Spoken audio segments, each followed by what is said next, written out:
teaching faculty member at the Department of the Practical Theology. I am dedicated to teaching theological disciplines in the field of preaching, teaching religious education in the schools, diaconal ministry, and especially in hymnology, which are the Lutheran hymns which we sing during the worship and also in our congregations. In the field of research, I mainly focus on the status and role of the spiritual hymns in Lutheran pedagogy in the context of worship services and also their significance for the creation of our Lutheran identity for the Christians during the centuries. As a part of Templeton project, I will focus on the study of the transformation of Imago Dei theology in Lutheran spiritual hymns during the 19th and 20th century, following a new understanding of the role of religion in the Enlightenment period and the postmodern period. I hope it will have some fruits for our research in area of liturgy and also hymnology. So for me. Thank you.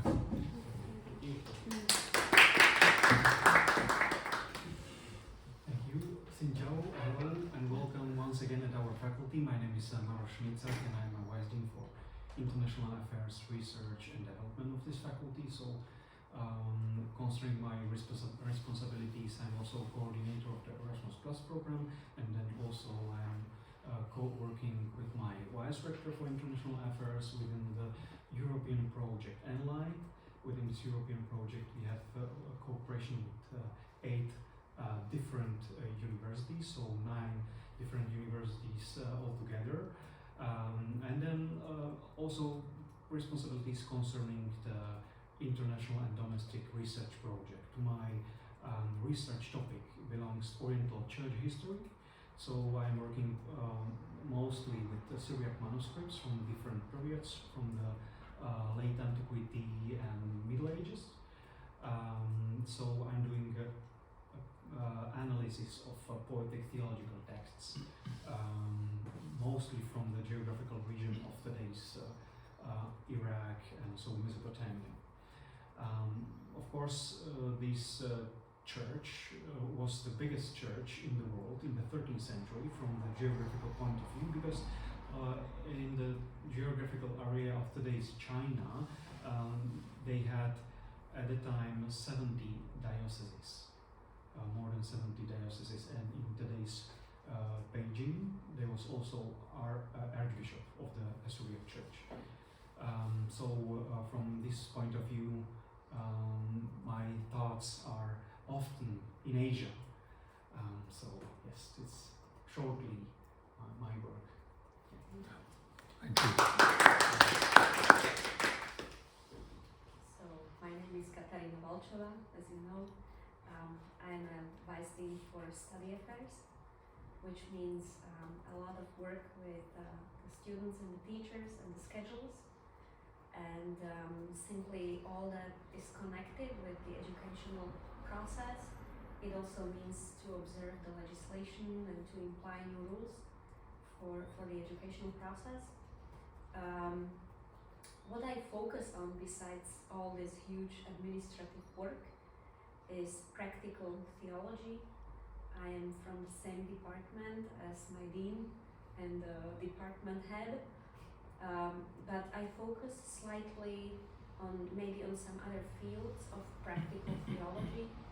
Practical theology means how to transform all the knowledge that we have into everyday lives of people, not only on personal level but also on the level of society, whether it means a small society like the family or broader society, community, and ultimately the whole society, state society. I focus mostly on pastoral theology, missiology, and diaconal ministries, which means like social ministries of the church. And all three are distinct and yet connected with the person, human being standing in the middle as an object of the research and focus. So I concentrate also on Christian anthropology. And all these three areas come together mainly in the very core of Christian anthropology, connecting them, meaning who is the human being, what is the value of human being, how can we define which human being is valuable, and if someone says this human being has no value, what's the basis for this saying? And if we as human beings should cooperate and live together, which is one part of our identity as social beings, what are the roots, theological, philosophical, and ethical, for this cooperation? Missiology in the past mostly was also connected with some sort of Christian imperialism. So to clarify, missiology nowadays mostly is about focusing on bringing the message of meaning, value, and change with the regards to the culture where the Christian church is going. And pastoral theology then speaks about how do we approach a single person, an individual, how do we talk to them about what troubles them, what is meaningful for them, how do we use communication to improve human relationships. And I think the social ministries part is an organic part of all this practical theology field, meaning if you do not help the persons also with their very specific needs and you just talk, then it's an empty message. It's a mission without the real touch for human persons. So I see the connection to this project of transhumanism also with the debates that I have been listening lately to, mainly in the field of the real roots of anthropology. What's the value of the being, of human being, who is considered to be human being with consciousness, and also then the ethical consequences. It's the question of human rights, or the rights and freedoms to do something. So maybe my topic is still not like clearly cut out, but this is the main focus of what I do, what I research, and what I intend to do in the future.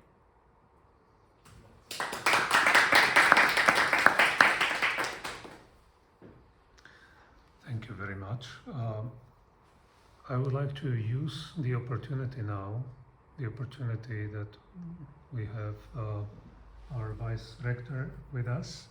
Dear Vice Rector, if I may ask you to shortly introduce University of Comenius to our foreign guests, and then if you please also talk to us about your own research focus. Thank you.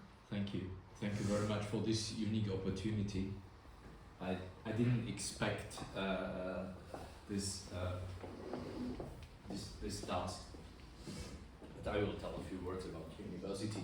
You had already the possibility to get some information, and I would like to stress that we have really many important European partners, but we try to become a global university. Global engagement is a very important concept for Comenius University, and we appreciate the collaboration with countries from other continents very much. And I think this faculty is one of the best examples how we can become a global player. My colleague mentioned our newest and probably most important project, the European Alliance, University Alliance, Enlight, and this will also bring many new inputs, not just to our educational activities, also to our research. Maybe this very shortly about our university. As for me, my academic background is German studies. I'm focused on German and Austrian literature from the 18th till 20th century. And well, I have almost no experience with theology, I have to confess, but for some topics I'm currently dealing. Theology is also a very important matter. I will mention just one project which is very hot at this phase. I'm preparing a new commentary for the Slovak radio of Goethe's Faust. They will bring the whole Faust in a Slovak translation, and I try to comment it, and you can imagine there are very many references to various kinds of theology, since Goethe was a very peculiar person who created a kind of his own Christian religion, or as he said, a Christian religion for his own purpose. So it's a fascinating project, and so I'm very glad to be here and to listen to your discussions and to see what's new in this field. Thank you very much. Thank you. Thank you. Now I hope you have at least gotten a glimpse of who we are, who this university is, or our faculties. You have met the leadership of our faculty, and I think now it's time for you to introduce your institutions and yourselves. I would like to ask Professor Dong, Director of the Institute of Philosophy, American Academy of Social Sciences, to start this session, followed by Professor Hai, and then the rest of your crew. So please, Professor Dong. Okay, thank you, Michael.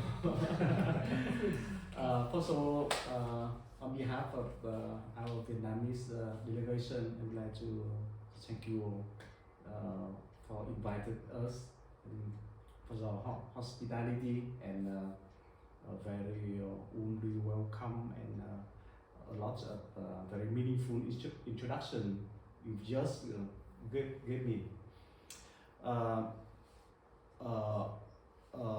Vietnam Academy of Social Sciences is belong to the government. It's like a ministry, and there are more than 30 institutions in Vietnam Academy of Social Sciences, and including Institute of Philosophy. So I will introduce three parts. The first is academic structure. The second is research area, and the third is what will connection between us. Our Institute of Philosophy established in 1959. It's more than 60 years, and nowadays we have 55 people. More than 40 people are researchers. We have 6 departments. The first is Marxist philosophy and Western philosophy and ethics and aesthetic, and the third is socio-political philosophy, who is the head of that department. The fourth is Vietnamese philosophy. The fifth is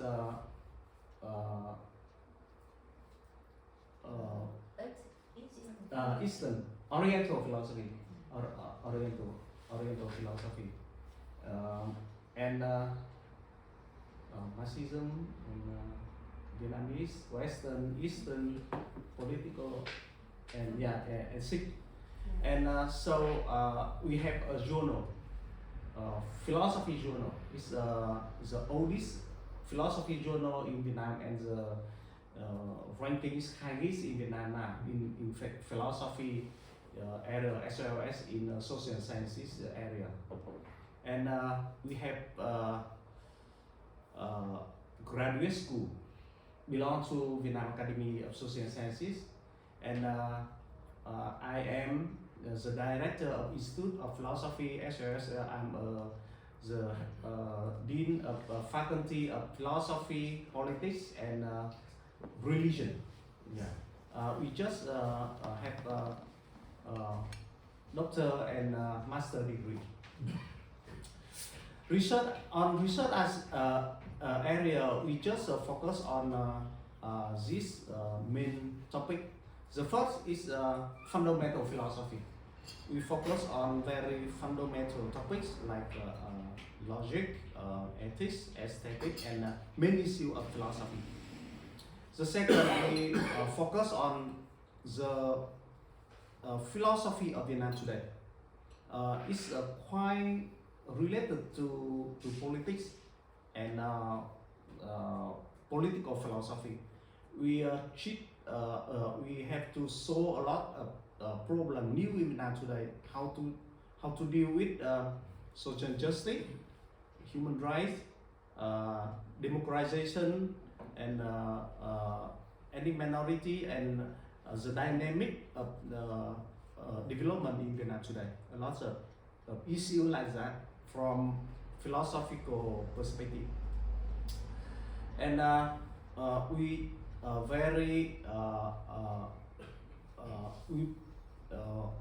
focus on history of philosophy. We divide that three: Western philosophy, history of Western philosophy, Eastern philosophy, and Vietnamese philosophy.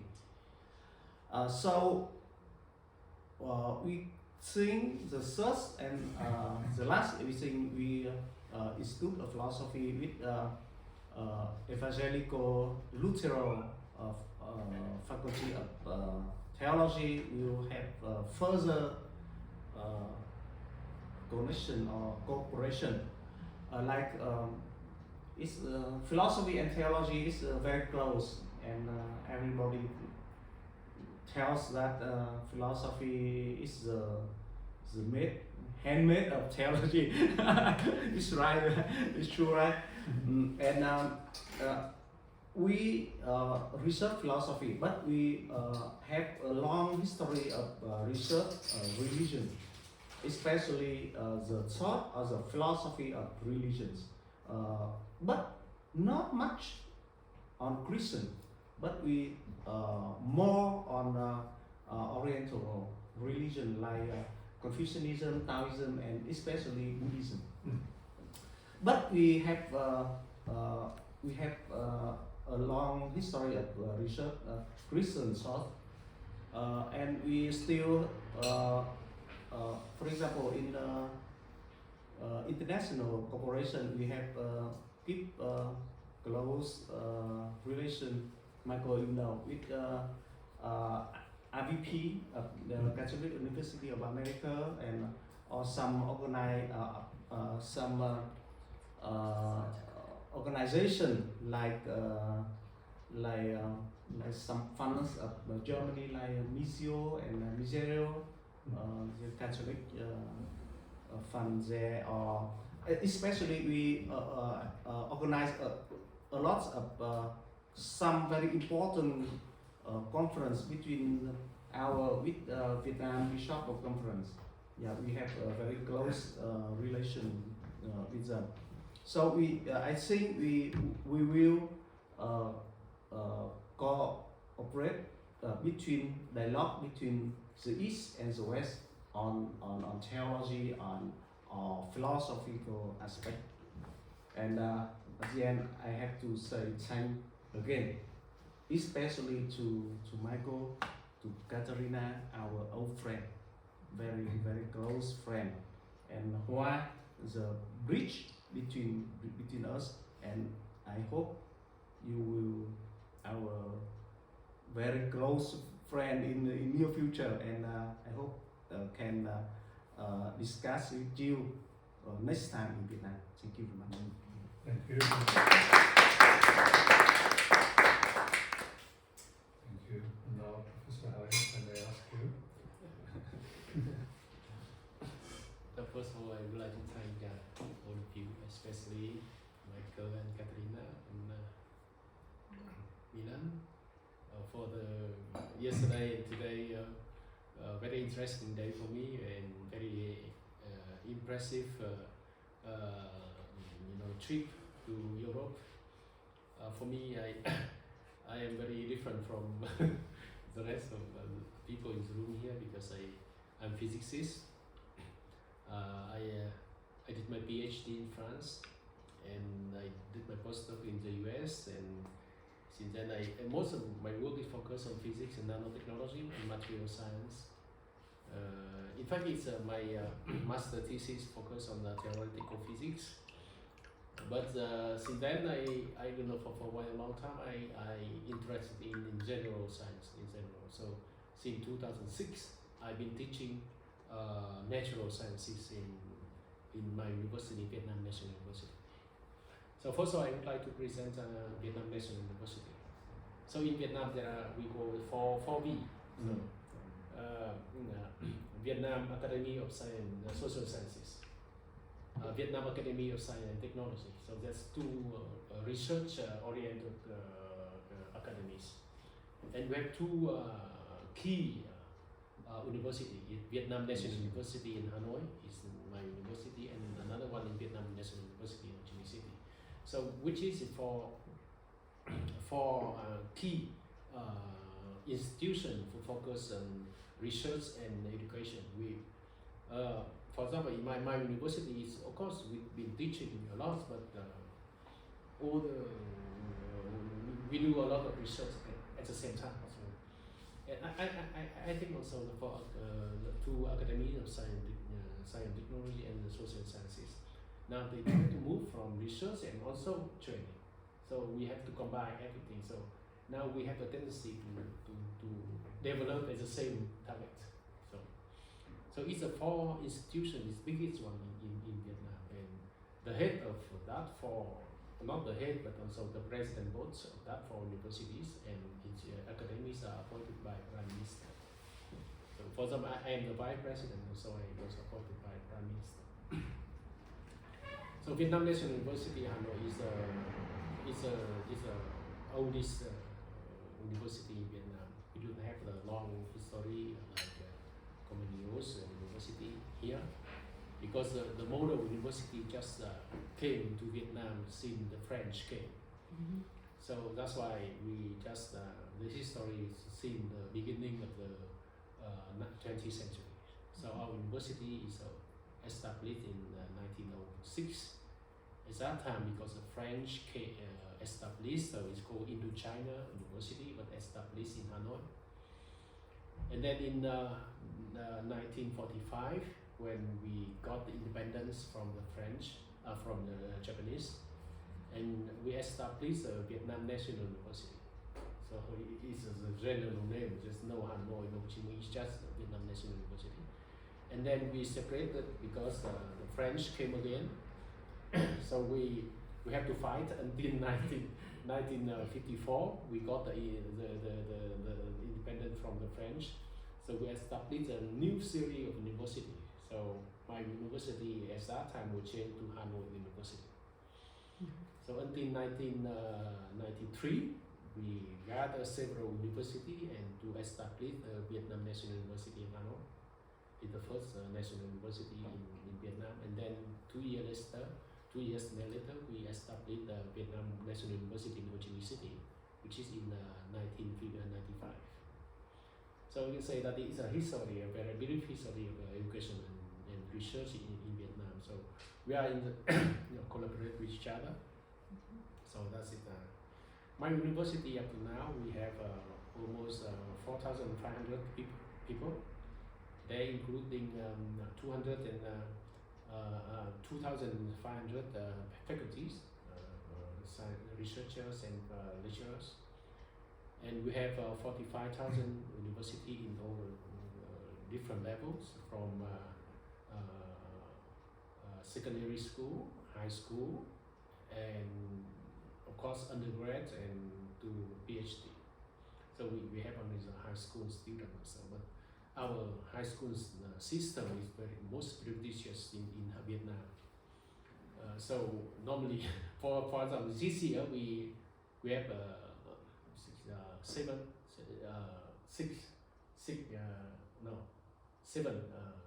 students who participate in Olympiad over mathematics, physics, and chemistry, etc. We got all gold. And this year we have one in the first runner in mathematics in mathematics Olympiad. So it means that we have only not only graduate and grad, we have also the high schools for gifted students. So we are in the interdisciplinary university. We have a lot of things. Because natural sciences, social sciences, and economics, laws, and engineering, technology, and totally we have 8 member universities. And we have 2 education training school. It's almost like a university, but it's a little bit smaller. And we have 5 research institutes. And the newest one is the Tendentong Institute for Buddhism. So that's a new one, just 5 years, and I directly involved in such activities. And the unit of my university, we have 35 units.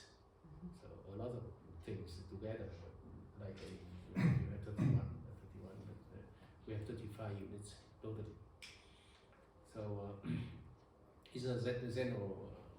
So my university is, if you for QS ranking, we rank between about 800 in worldwide, and in Asia we are in the top about 100 in Asia.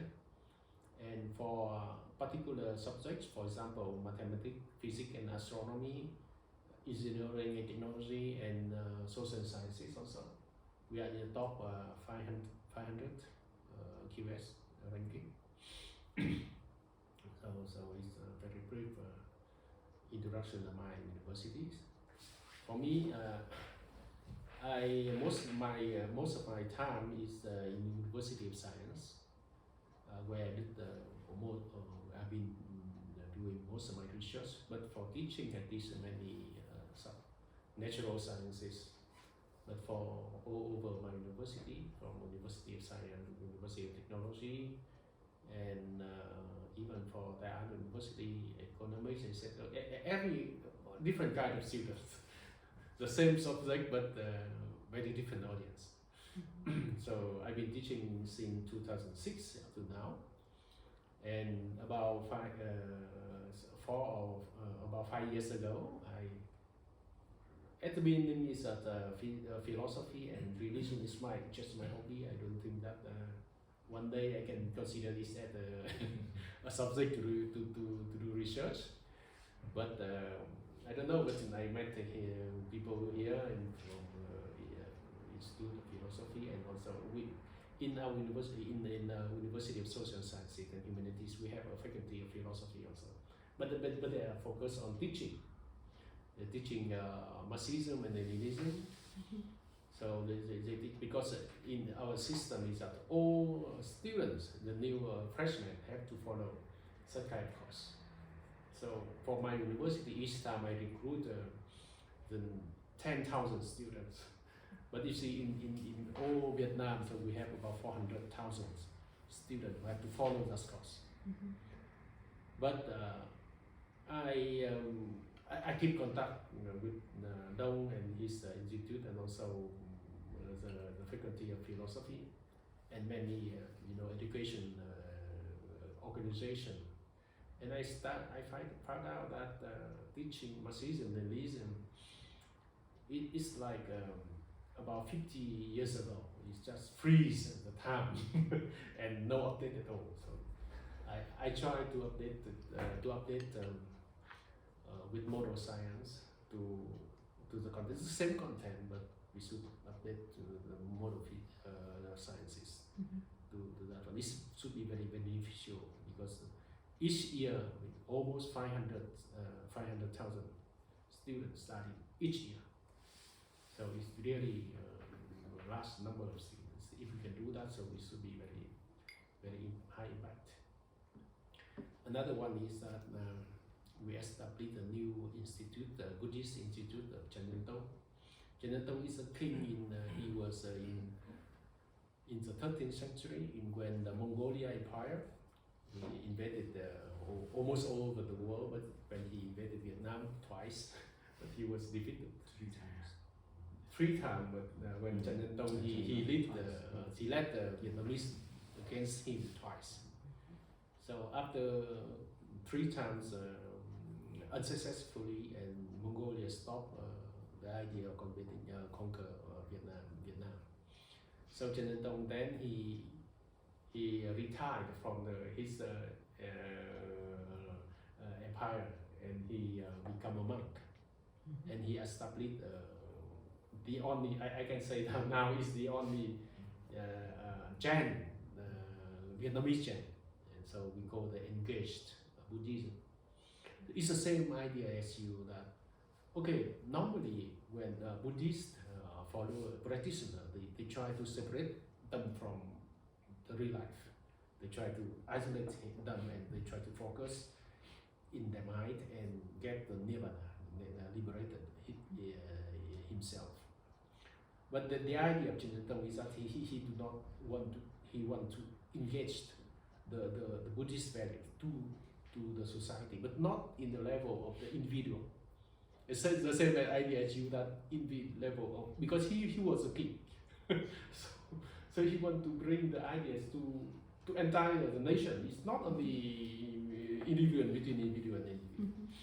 So that is the interesting thing. That's why we established a new Buddhist institution for under his name. So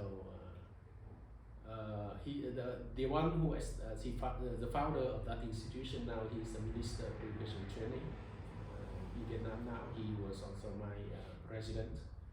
He was my president at that time. I was his vice president. Now he's been promoted to be the Minister of Education and Training, and I involved in that teaching. So I try to bring model sciences to integrate with the Buddhist principle. Okay, later on I will present in more detail, but the idea is that although seem to follow all the very basic principle of Buddhism.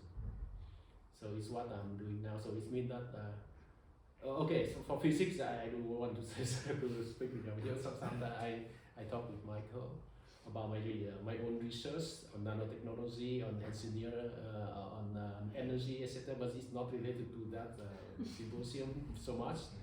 So briefly, I have 2 things to concern. The first thing is that modern sciences engaged to Buddhism. The second thing, the modern sciences engaged to the Marxism and Leninism. These are 2 things that I want to do now and in the future. So that's all. Thank you very much. And if I may, just a question to clarify one of the things that you said. You said that the Vietnam National University includes in some way also a high school training. So I'm interested to find out if the high school that you are connected with, is it like a lab high school where your students practice? Those who are that high school belongs to my university. So how is the university runs the high school, Yes, and then the the university- teachers who will become, the students who will become future teachers, they No, teach at the high school? It's not No. like that? Ordinary school. No. Ordinary high school. It's an ordinary high school, It's a high school in all other terms, but belong to my university. but it belongs to the university. Mhm. Okay. High level high school. But only Right. for gifted students. For gifted students? For most gifted students. I see. So is the idea, so what's the purpose behind it? Is the idea to then take these gifted students and accept them as university students in higher levels? So you train your future students? Is that the idea, or? The idea, initial idea is that because at that time we are the Hanoi University, which is focused on fundamental research, Oh. like mathematics, physics, and chemistry, and so on. So to prepare for them, we think that okay, we should prepare for the student before they come to the university. Mm. So we are the first university who established a so-called high school for gifted students. So since then, now it's 50, almost 60 years ago, and now every provinces in Vietnam, we have a high school for gifted students. Mhm. They just follow the idea, the philosophy that we created. So the idea that okay, we recruited students for every provinces in Vietnam, the most gifted one, and we recruited each year about 300 students, and for mathematics, information technology, physics, chemistry, and biology. Mm. So now we have also gifted for social sciences also, literature, history, and geography. So totally we have 8. Of course we have 2 other high schools, but the model is a little bit different for foreign languages, etc. But the idea is that we try to train the most gifted one, and in future they can follow, go to university to follow fundamental research. Mhm. And now there are many of them are very successful. One of them is that I told you yesterday that he now is professor at University of Chicago. He got the medal field in mathematics, which is almost like a Nobel Prize in mathematics. Nice. Thank you for clarifying that, and congratulations. Well, thank you. Yeah, okay, thank you. All right, if I may ask you, Professor Paul, Yeah. continue. This is yes, and I'd like to introduce myself. My name is Trần Tuấn Phong. I'm vice director of philosophy, and I responsible for the administrative affair and international cooperation of institutions of philosophy. So it is very special for me. My first time when I come to Slovakia as a country in Central and Southern Europe, because about 40 years ago, in 1982, as a student I came to Russia, as a student. So it's very special for me that after 40 years, now I come to other parts of Europe. And then I studied philosophy, and I know that there are a lot of change in our country. So before 1986, it's difficult to imagine that we could work with people from the church. Almost impossible. Yes. So it is surprising that when in 2007, when Professor Dong said that we have international conference, big church conference of Germany, and invited many famous preachers around the world to Vietnam, and people are suspicious how could communists can talk together with the father from different conference. So, and when our philosophy, we try to improve that. We can do that because we as a human being share many things like global council, like social justice, social solidarity, and social responsibility. So that's the way that we can work together. And then we apart from those, we also have a very good relationship with Catholic University in America, when Michael, Dong, and me went to attend the full seminar. And then also we have also with other religious institutions in Taiwan, in Korea, South Korea, so, and so we can prove that we can talk together, we can study dialogue to understanding other. So I also see that through the Michael and Catherine, I see the way that all vice said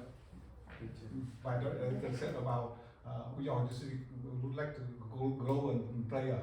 So I think that's Michael and Catherine. They have very wide relationship with not only in Europe but also in Asia, in India, in Philippines, in Vietnam, and all Asia. So we feel that we benefit a lot from that.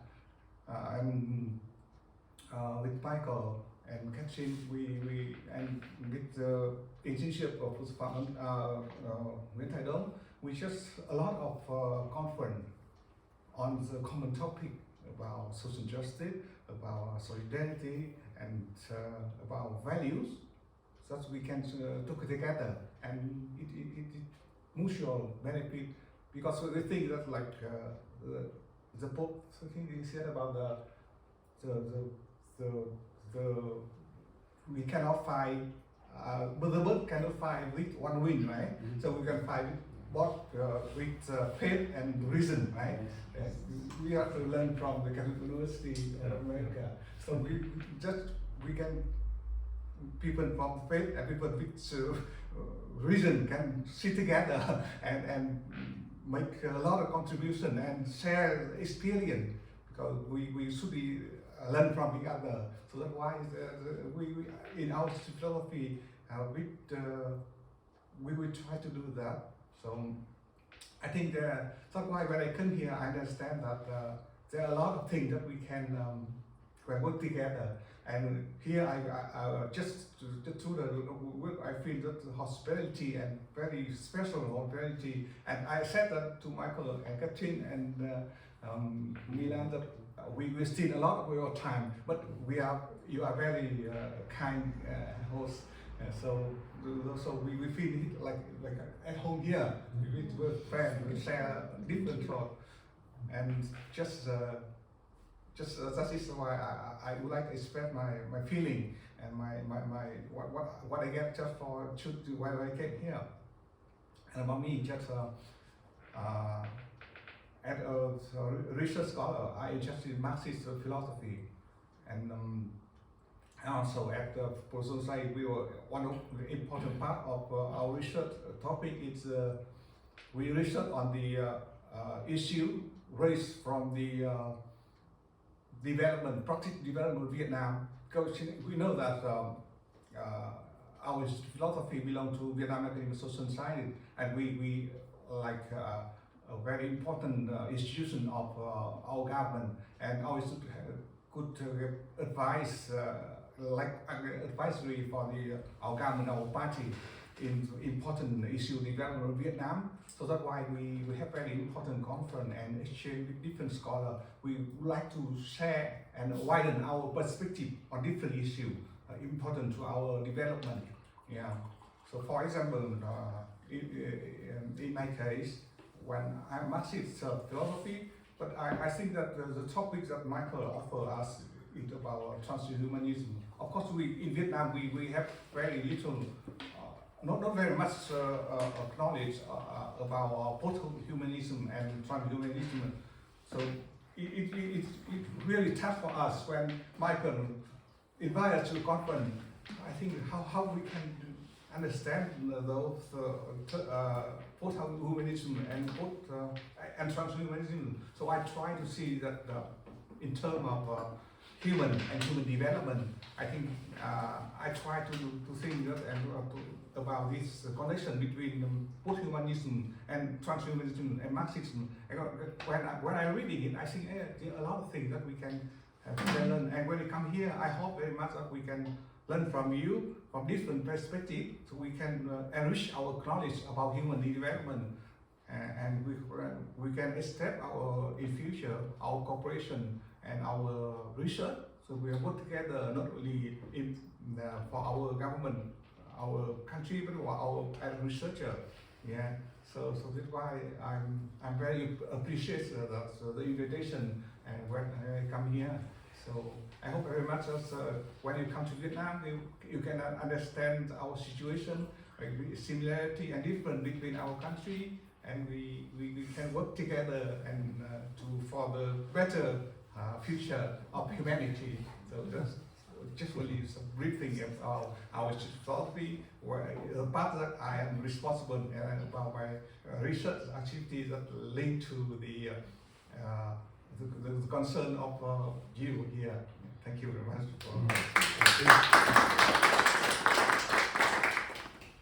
Thank you for not only for the introduction of you as a person, as a researcher, and what you do, but also for your kind words.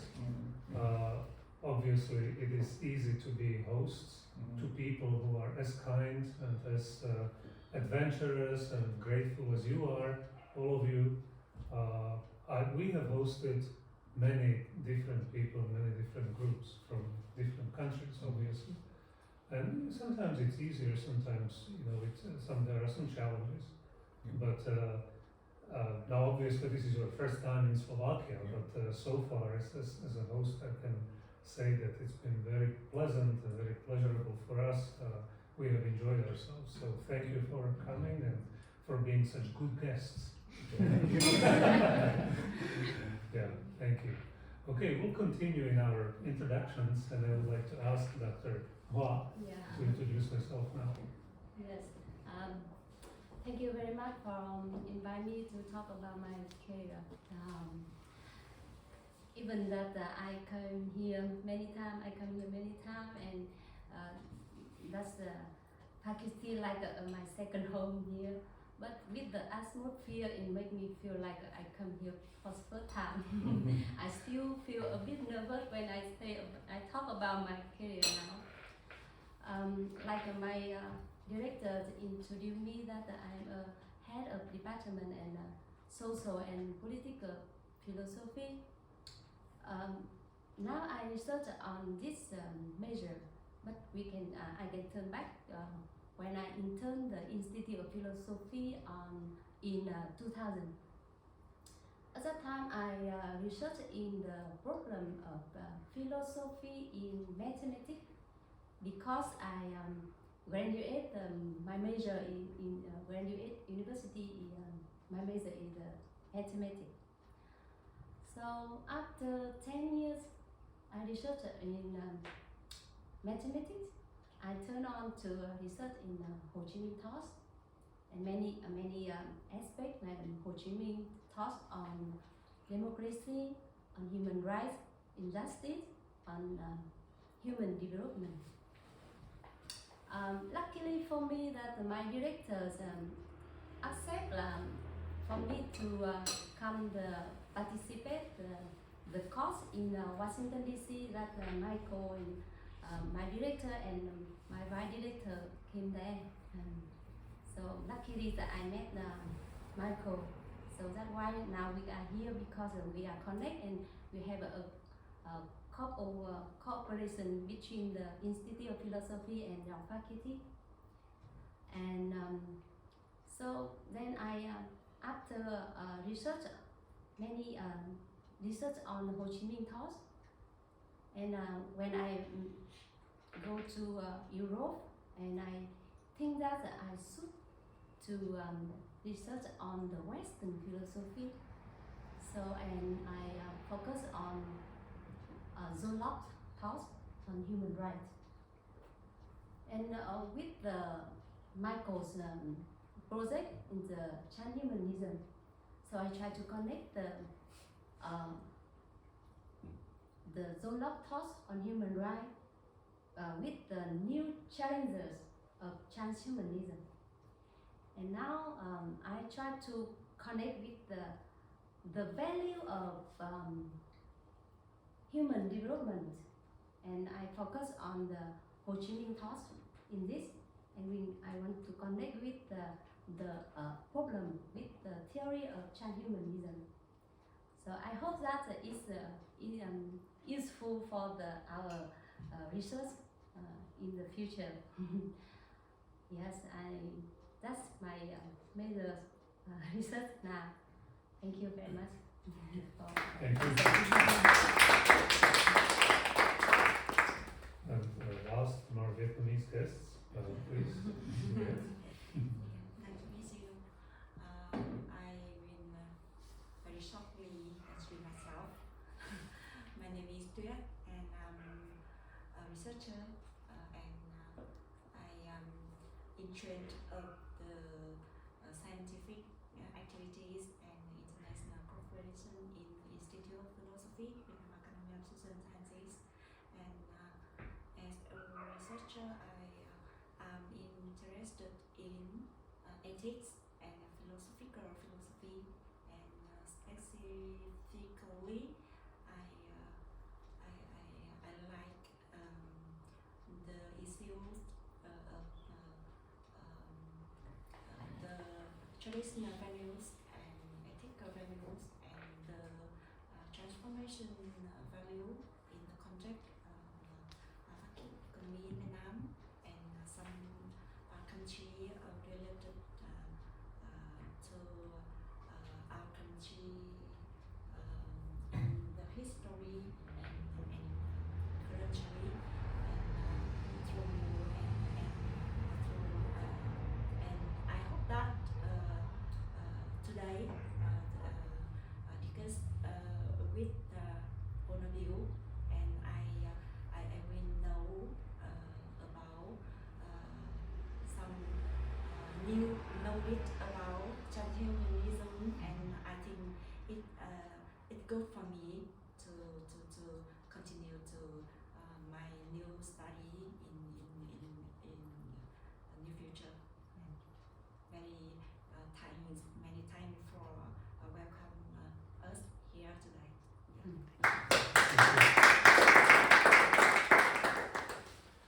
We have a doctoral student with us, I believe, right? So I think now it's your turn to introduce yourself. Okay, so I'll do it very briefly. My name is Maxim Duleba. I'm a PhD student at the Department of German, Dutch and Scandinavian Studies. And Mr. Dancer is my supervisor. And so the main focus of my research is the chronophobic theory of a Russian scholar, of Russian philosopher and literary theoretist, Mikhail Bakhtin, and on the poetics of a German author from interwar period, Joachim Ringelnatz. And but also the theme of today's lecture is very interesting to me, because also in my free time I wrote an article on Buddhist symbolism in short stories of one of the writers who was pretty important figure in popularizing Buddhism on the territory of Slovakia and Czech Republic. But he was a German-speaking writer who was living in Prague at the time. So it's a very interesting thing for me, and also these transcultural dialogues are also very interesting. Thank you. All right, thank you.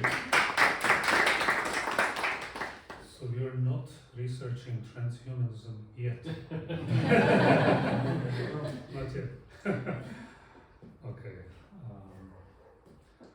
Before we take a break, allow me to say a few words about myself and about our project, because I would like to officially summarize the content of the project, which will in turn say much about my own research focus, because let's just start with my name, Michael Walko. I'm professor at the Department of Church History here at Lutheran Theological Faculty, and after a long journey going through various universities in Slovakia, I finally came back home, so to speak, in believe 2019, right? I came back to this university, and I'm very happy to be in the same department where I did my PhD originally between 2001 and 2005. I did my PhD with late Professor David Daniel, who was an American and who supervised me. And my focus at that time was theology of the Reformation, and especially the first generation after the Lutheran German Reformation. So the period was, let's say, 1550s to 1580s. So I studied this period, and I chose one particular man. His name was Martin Chemnitz, and I really liked his theological approach, and so I devoted my PhD studies in studying this person and his theology. And I stayed with historical theology and Christian doctrine, Christian dogmatic, for most of my teaching career in various universities, University of Žilina, University of Nitra, and then University of Prešov. But as I went through these universities, and I was part of secular faculties, I was not in a theological faculty until I got to Prešov, where I, for a brief period of time, was at the Greek Catholic Theological Faculty in Prešov. But in Žilina and Nitra, these were very secular universities, so the environment was very different from the environment we have here, because this is a theological faculty. So, in general, you might say that when you teach at a theological faculty and you are a theologian, you meet people who are more or less approaching reality and the questions of ethics and theology, epistemology, more or less from the same perspective. But when you go to these secular state universities, there you have colleagues who have very, very, very different perspectives. And it was difficult, it was challenging, but it was also greatly enriching for me to go through this process of meeting these people, some of whom were hostile to religion, to Christianity, to any type of theism, and I had to sort of re-educate myself or reinvent my own approach, and especially when I talked to them, and when on a human level we liked each other, but then when it came to professional level, to academic level, then we struggled to find common language. But this exercise really helped me develop a higher appreciation for not only ecumenism within the realm of religions or Christian churches, but a higher appreciation for intercultural, interreligious, and even inter-ideological dialogue, you know. And this is one of the reasons why I did not hesitate to go to Vietnam once the opportunity came, and following our seminar in Washington, D.C., as was mentioned before several times, which took place in 2017, was it? 17, yes. Then I got an invitation from the Institute of Philosophy to come and give a lecture and maybe to establish some contacts. For me, this was another great opportunity to meet people who might be from a different background, cultural, scholarly, but also in terms of worldview. It's a different background, different perspective. But I thought what connects us is our common humanity, right? And we live in the same world. We have to deal with issues as social justice, but also environmental issues, issues of human dignity and human rights. How do we live in this colorful world together without killing each other and understanding each other? So as a theologian and as a scholar of religion, religious philosophy, Christian religious philosophy, I took this chance, and I'm very happy I did. And I went to Vietnam. I met with my friend, very good friend Dong and Phong and Thu Viet, and of course Hoa, who was the connecting link. And later on, actually this was during my last trip to Vietnam this year, I met with a very dear professor and a brilliant mind whom I admire for his scientific knowledge and his openness also to speak with us, not natural scientists. So it's really been a great experience for me.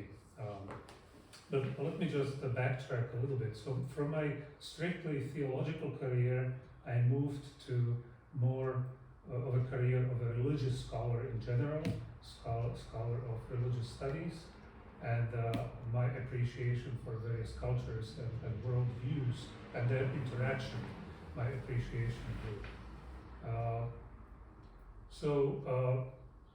Right now, I chose this topic of transhumanism because I find it fascinating, and instead of me just rambling spontaneously about it and taking an hour to talk about why I love the topic, I have prepared a concise summary of our research project, which will help also the Vice Rector and other guests to understand what the project is about, and it will also help you understand what my current research topic in this area is about. But besides this area, I have one more major research area, and that takes me back to church history, because I research another great Lutheran scholar who was very important, very influential in the history of present-day Slovakia, even though back then it was the Hungarian Empire. But his name is Leonard Stöckel, and he is an important figure for the development of not only theology but also Christian Lutheran education in Slovakia, and catechetical, also catechetical studies. So that's my other research area. So let me take about, 6-7 minutes, and I will offer you a concise summary of our project. So the title of our project, which is supported by the Templeton Foundation, is The Future of Imago Dei Theologies in the Context of the New Challenges of Transhumanism, a Central European Perspective, even though this Central European perspective is now being enriched by the Vietnamese or Southeast Asian perspective, and I'm very happy about this. And not only me, but also people in the Ian Ramsey Center for Science and Religion at Oxford University, who are in charge of managing the project for the Templeton Foundation, when they heard that I have an opportunity to expand my potential research partners beyond Central and Eastern Europe, and I can include some scholars from Vietnam. They were very happy, they were excited about this, and they gave me a green light and strong encouragement. They said, yes, we'd like to see this happen. We love to see networking that goes beyond Europe, so we definitely want you to go ahead. So I'm excited to be able to have you here as our guests. Your trip is to a large extent supported by this project, by John Templeton Foundation, and the project, the grant scheme under which Oxford University and Ian Ramsey Center for Science and Religion is administering their support for a regional project. The scheme is called New Horizons for Science and Religion in Central and Eastern Europe. So this is the grant scheme, and under this grant scheme, several dozen local regional projects are taking place now. My project is not the only one, obviously. I will offer three short points with regard to my project. First of all, a short annotation, so a short summary. Then I will speak about the big questions that we are dealing with, and then I will shortly mention our motivation for this kind of research. Human societies are facing radically new types of challenges stemming from a rapid scientific technological development, especially in the areas of artificial intelligence and biotechnologies. movement of transhumanism constitutes an unparalleled challenge, not only to technological experts and policymakers, but also to ethicists, social scientists, philosophers, theologians. Our project will explore the corresponding shifts in perspectives from Imago Dei theological anthropologies all the way to secular humanism and finally to transhumanism in contemporary philosophical, ethical, and we see this change even in some theological discourses. Importantly, we will conduct our mapping, analyzing, comparisons, and critical reflections against the background of our own socio-political and historical experience as a Central European post-totalitarian nation. We will explore how our complicated and painful history and its corresponding meta-narrative frameworks influence attitudes, behaviors, and reflection on set topics in comparison with what we may call typical answers that we see in relevant literature in the West. Our research will identify and analyze these challenges against the background of the most relevant aspects and articulations of the classical Christian doctrine of Imago Dei, understood in connection with relational Trinitarianism's emphasis on the relational aspect of personhood. On the one hand, transhumanism is depicted as an expression of the innate human desire to excel, to develop one's faculties and abilities, to become better adapted, to face adversities of the outside environment. And this is understandable. It belongs to our age-long struggle to survive as human species. On the other hand, it is also presented, or it may also be understood, as a potentially proud attempt to become more independent, invulnerable, and even immortal. We wish to discuss these issues among scholars, but also with non-academicians, as we believe that an informed discussion can help people cope with this new challenge. Our emphasis will be on international networking and engaging people from beyond the academia through colloquies, seminars, online resources, and published works. Our ambition is to create a network of cooperating institutions that will continue working together even when the project is completed or the funding is done. And the project will last for 3 years, so we still have ways to go. So you are important partners to us. We want you to know that, and we are grateful that you have accepted our invitation. Now, when it comes to the big